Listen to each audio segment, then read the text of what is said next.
So the 1 seed out west is still dancing. Tim, so too is the 1 seed in the Midwest, and they look scary good.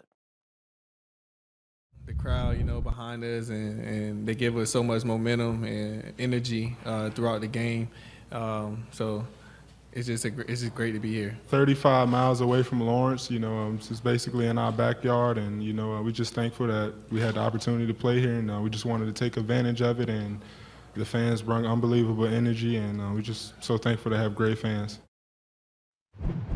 That was the dynamic backcourt duo of Devontae Graham and Frank Mason III on the crowd in KC, helping the Kansas Jayhawks to their win over Purdue, though I think the crowd wasn't necessary, especially with the way the Jayhawks turned it on in the second half. Dylan, is there any way that Oregon can beat Kansas in Kansas City, Missouri? As we heard there, it's 35 miles away from the Lawrence, Kansas campus. A little further than that from Eugene. Yes, it's hop, skip, and a jump.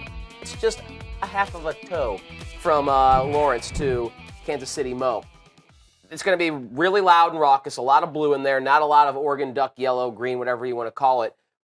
I mean, basically, to me, it feels like Kansas is going to have to play one of their worst games of the year to not advance. Yeah, I think you're right. I like Kansas. I like them to win the whole thing. I think they were my pick to win when the brackets came out. I love the senior leadership. I love the experience on this team mixed with the freshman athleticism of a Josh Jackson. They got a little bit of everything. But Oregon's a damn good team. And nothing that I felt before the tournament began, when the brackets came out and I picked Kansas, seeing what's unfolded has only furthered my belief that Kansas is the best team and is going to cut down the nets. Plus, you add in the home court advantage of Kansas City.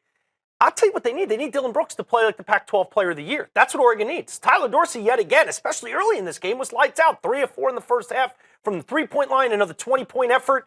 But there's Dylan Brooks only with 12, and he looked out of sorts. If you can get both guys going and get both guys, what they're going to need is 25 out of both guys. Wow.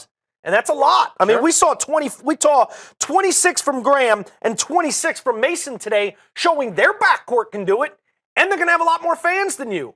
You got to match that and frustrate them defensively, something that's going to be really, really difficult, especially without Chris Boucher, who's their best defensive player and best shot blocker. They'd have a better chance if Boucher was in. They'd have a better chance if the game wasn't in Kansas City.